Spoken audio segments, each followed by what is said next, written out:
Hello friend, it is Bill, and I'm coming at you on a Friday, a gorgeous Friday here in Northwest PA. Sun is shining, supposed to be in the mid to upper 60s today. I don't know where you are in the world, but I hope you're having a great day and looking forward to an outstanding weekend.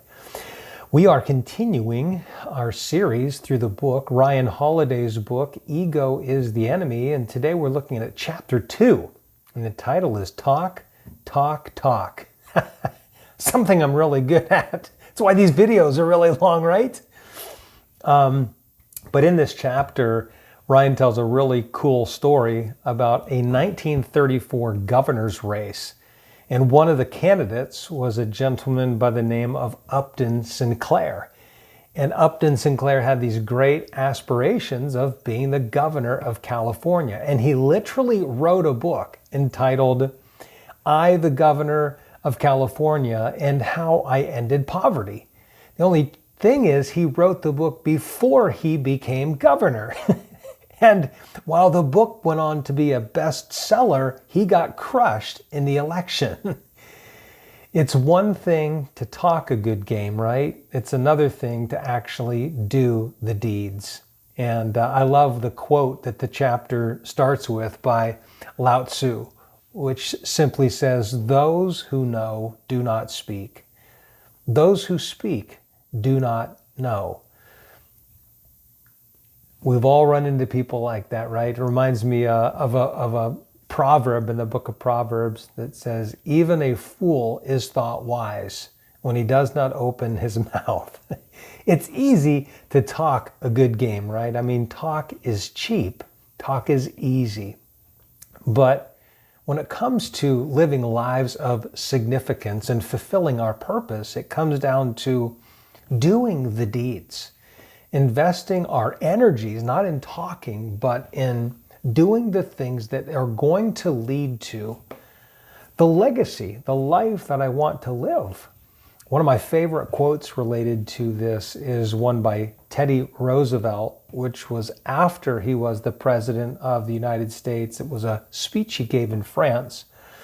And a part of his speech has become famous. It's referred to as the man in the arena. Maybe you've heard of it. Roosevelt, I'm just going to read this, says this: "It's not the critic who counts, not the man who points out how the strong man stumbles or where the doer of deeds could have done them better. The credit belongs to the man who is actually in the arena, whose face is marred by dust and sweat and blood, who strives valiantly, who errs, who comes short again and again. Because there's no effort without error and shortcoming. But who does actually strive to do the deeds? Who knows great enthusiasms, the great devotions, who spends himself in a worthy cause, who at the best knows in the end the triumph of high achievement, and who at the worst, if he fails, at least fails while daring greatly, so that his place shall never be with those cold and timid souls who neither know victory nor defeat." When you think about this whole topic of talk, talk, talk, where is this showing up in your life? I love the quote that says, "Your walk talks and your talk talks, but your walk talks more than your talk talks." Reminds me of someone else who once said, "Your life is speaking so loudly, I can't hear what you're saying." It's easy to talk a good game. I grew up in the whole realm of sports, playing football and basketball and soccer, and there were a lot of guys who could talk trash on the court or on the field, but who often couldn't back it up with their play. And I just think, we see a lot of talk in this world. I see people on TikTok who have thousands and thousands and thousands of followers because they talk, but it's not because they've actually done something with their life. We see, all of us are tempted when it comes to, Facebook. We love to put forth a great presence, about how awesome our life is, when in reality, most of us are struggling at many, many levels. Talk is cheap. So where is this, first of all, showing up in your life? And secondly, what is your purpose in this life? It's not so much as to talk a lot, right? Your purpose relates to doing something significant, doing deeds that make a difference in this world because of those things that you feel called to do in this life. The people whose lives you touch are enriched, are made to be more valuable. And so how are you living your life in such a way that's leading to that? What have you been put on this earth to do? And when you think about those things, when you think about your purpose, it's usually those things that are deeply important that require the most effort. They're hard and they require time. We're in the middle of teaching an online course right now called Eliminating Procrastination. In our first session, we talk about, what are some of the reasons that keep you from doing the things that you know that you need to do? Why do you procrastinate? And people give all kinds of reasons, but one of the big reasons I often talk about is that usually procrastination relates to things that are both important, right? But they're also hard. And as people, what is our tendency? Our tendency is like water. We like to follow the path of least resistance. That's why instead of, sitting down to write that blog or get started on that book, I'll go to Facebook or check my Instagram or do anything else that will be easily accomplished and bring me some short-term satisfaction, but doesn't do anything toward moving me closer to doing those things that are actually important. And guess what? If I'm talking or doing those other things, what am I doing? I'm investing the very energy I need to get started on this important task in my life. Recently, I started pastoring at a local church in addition to running my business because I feel like that is part of the reason I've been put on this earth. And it's a small little country church, and it's almost like a church plant. And one of the first things I did when I sat down with the leaders of the church was to do this little analysis of saying, hey, where are our strengths? Where are we weak? What opportunities do we have to grow?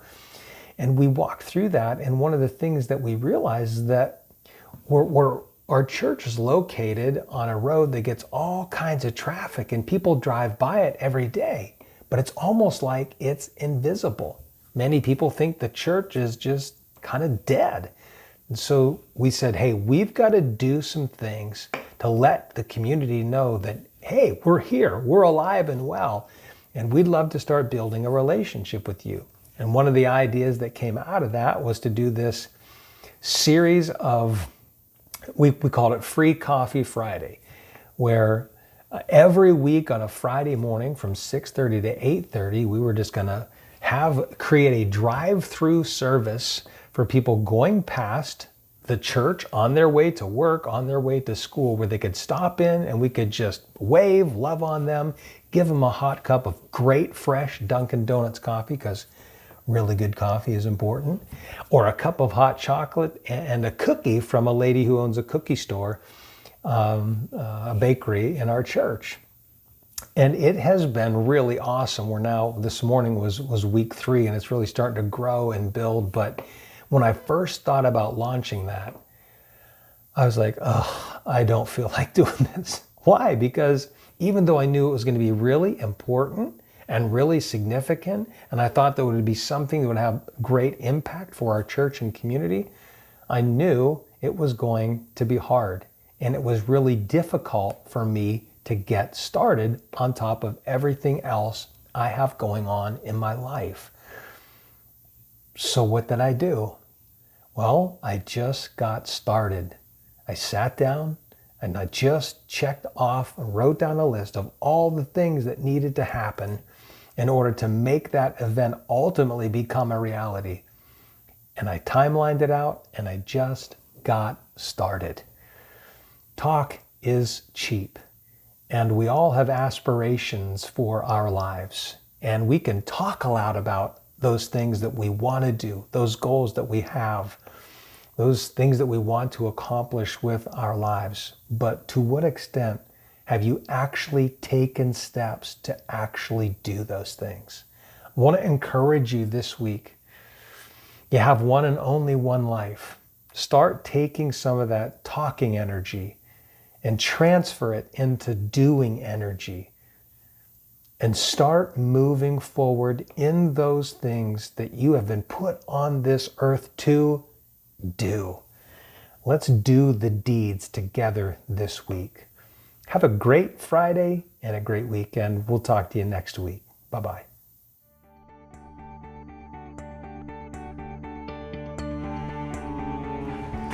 Hey, thanks again for watching today's video. And before you go to the bottom of the screen, like us on Facebook, subscribe to our YouTube channel, and make sure you go to billcoxcoaching.com. Sign up for our regular newsletter to help you move from success to significance and lead your life in such a way that you live a legacy. Have a great day.